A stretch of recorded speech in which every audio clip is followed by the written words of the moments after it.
Coucou tout le monde, c'est Aude et bienvenue dans cette nouvelle vidéo. Aujourd'hui, pas de tuto, ça va être une petite vidéo découverte. J'avais envie de créer moi-même mon papier, donc il y a beaucoup de vidéos sur ce sujet. Et j'ai voulu tenter avec vraiment mes chutes de papier, un vieux drap, enfin de la récup, pour les réaliser. Donc c'est un premier test.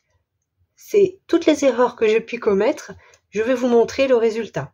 Donc j'ai utilisé un vieux drap pour étendre la pulpe de papier. J'ai utilisé, alors c'est ce que mon mari m'a fait, vous voyez c'est avec du bois, c'est de la récup. Donc il y a le cadre ici et le cadre avec une moustiquaire. Pareil, c'est de la récup. Je vais vous mettre en incrustation aussi les petites étapes que j'ai faites. Je n'ai pas pu tout filmer parce que je n'avais pas mis mon trépied à l'extérieur.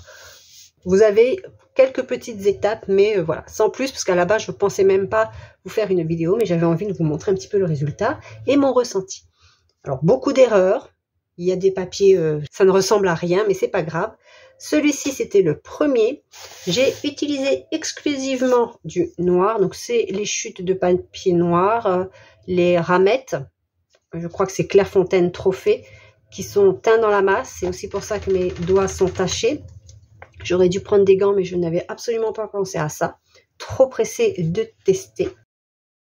J'ai mis donc sur des morceaux de drap. Donc c'est un drap que j'ai déchiré pour avoir, on va dire, des grandes feuilles. Et j'ai mis à sécher comme du linge. Donc là, on va découvrir un petit peu. Je pense que j'ai été beaucoup trop fine, mes pages, au début. Comme celle-ci. Elle est vraiment très très fine. Alors, en fait, moi, le but, c'était de les utiliser dans les albums ou autres, notamment vintage, mais pas spécialement, pour faire des emplacements photos. Donc, je peux découper et j'ai des emplacements photos. Du côté du drap, on a un grain très très fin parce que c'est un drap très lisse. En fait, plus vous avez de la texture va être reportée, on va dire, et ça va faire des empreintes sur votre papier. De ce côté, c'est le côté moustiquaire. Donc, même si c'est une moustiquaire très fine, alors je ne sais pas à l'écran, vous allez voir parce que c'est noir, c'est vraiment des alvéoles très très fines. De ce côté, on voit un petit peu. Allez.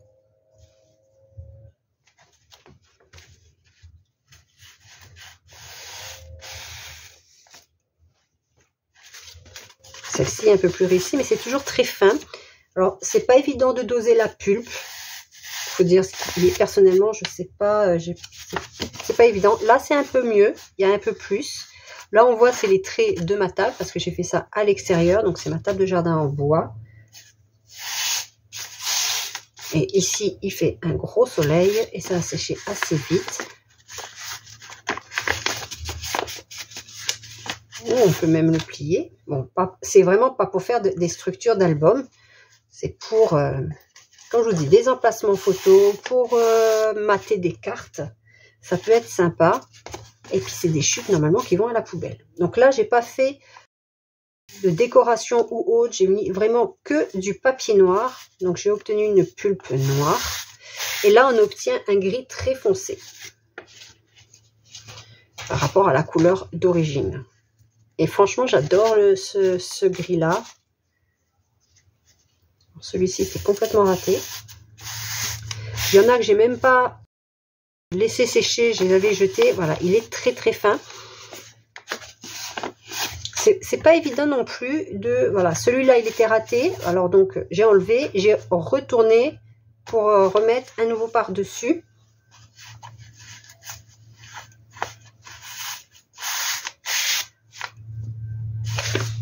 Je crois que j'en avais des plus épais. Ce doit être dans les derniers. Où là, sur la fin, j'ai rajouté beaucoup de pulpe.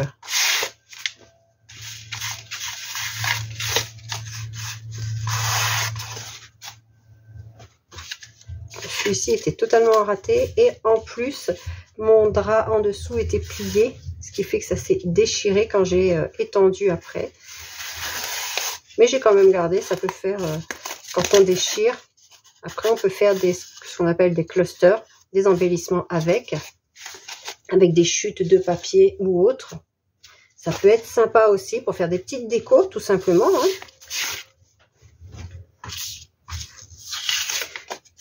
Et là, j'en avais 2 qui étaient plus épais. Donc, ça se voit tout de suite. Hein.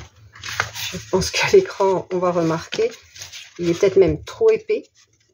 Mais c'est vrai que pour faire du matage, c'est mieux. Il faudrait que je mette sous presse, donc sous des dictionnaires. Hein. On met plus ou moins à plat. J'en ai encore quelques-uns qui sèchent. Mais j'avais envie vraiment de vous montrer le résultat. Et personnellement, j'adore. Donc, comme je vous ai dit, je vais mettre tout cela sous presse. Et après, je peux les utiliser aussi pour faire des embellissements. Ou même, quand on en a beaucoup, on peut faire des matages de pages. Après, on peut le découper puis faire des matages de pages. C'est de la récup. J'ai utilisé de l'eau de pluie. Alors, si vous vendez, je pense que l'eau de pluie n'est peut-être pas l'idéal. Moi, j'ai 2 grandes cuves d'eau de pluie. Donc, j'ai utilisé de l'eau de pluie pour le réaliser. Un vieux drap qui était destiné à être jeté. Un morceau de moustiquaire qui nous restait, parce que nous, on met de la moustiquaire à toutes nos fenêtres. Et c'est du vieux bois, comme vous pouvez voir. C'est de la récup. Il y a même de la peinture d'un côté. Là, il y a encore du papier qui s'est glissé dessous, on dirait. Donc, c'est à 95% de la récup. Je dis 95% parce que j'ai utilisé un blender qui n'est plus destiné à avoir de la nourriture à l'intérieur. Parce que là, maintenant que j'ai mis du papier, c'était un blender que je ne comptais pas garder. Que je n'utilisais plus. Et donc, maintenant, il va être destiné et réservé au papier. J'ai envie de réaliser dans du craft. Alors, je suppose que si j'utilise toutes mes chutes de papier imprimé, on va obtenir un gris. Après, je sais pas, mais c'est possible. Il y en a qui mettent aussi des feuilles d'or ou autres. Moi, j'ai pas voulu encore tenter. Il me reste un peu de pulpe dans ma grande bassine. Mais il fallait que je récupère le tissu. Et franchement, j'adore. Alors, je sais pas vous. Est-ce que vous avez déjà tenté cette expérience? Qu'est-ce que vous en avez retenu? Est-ce que vous avez des conseils à me donner pour que ça se déchire moins? Alors, j'éponge au maximum parce que j'ai lu qu'il fallait bien éponger pour que ça ne se déchire pas. Alors, est-ce que c'est parce que c'est trop fin? Est-ce que c'est parce que j'éponge pas assez? Est-ce que c'est parce que j'éponge de trop? Je sais pas du tout. Mais je pense que je vais faire des épais et pas des trop fins comme j'ai fait ici au début. Bon, ça, c'est, je ne sais pas la quantité de pulpe qu'il faut mettre par rapport à la quantité d'eau pour la réalisation. Ma pulpe, en tout cas, était très très fine que je la sentais même pas quand je mélangeais mon eau. Donc, il faut bien mélanger l'eau. Il faut pas avoir de grumeaux ou autre. Ce qui fait que j'arrive à avoir vraiment quelque chose de très fin. Pas de grumeaux parce que ma pulpe, elle était vraiment très très fine. Donc, c'est à voir. Et pour pas avoir ceci, je pense qu'il faudrait que je mette un tapis en dessous. Donc, un vieux tapis de découpe, par exemple, de manière à ne pas avoir ces traces-là, par exemple. J'espère quand même que vous avez aimé cette vidéo, même si ça change. Ce n'est pas une vidéo tuto. Voilà, ce n'est pas une collection digitale. J'espère quand même que vous avez aimé. N'hésitez pas à dire en commentaire ce que vous en pensez. Si vous avez déjà essayé, si vous avez des conseils à me donner, toute critique constructive est toujours la bienvenue. Je vous dis à bientôt pour une prochaine vidéo. Scrapez bien, prenez bien soin de vous et de vos proches. Bye bye!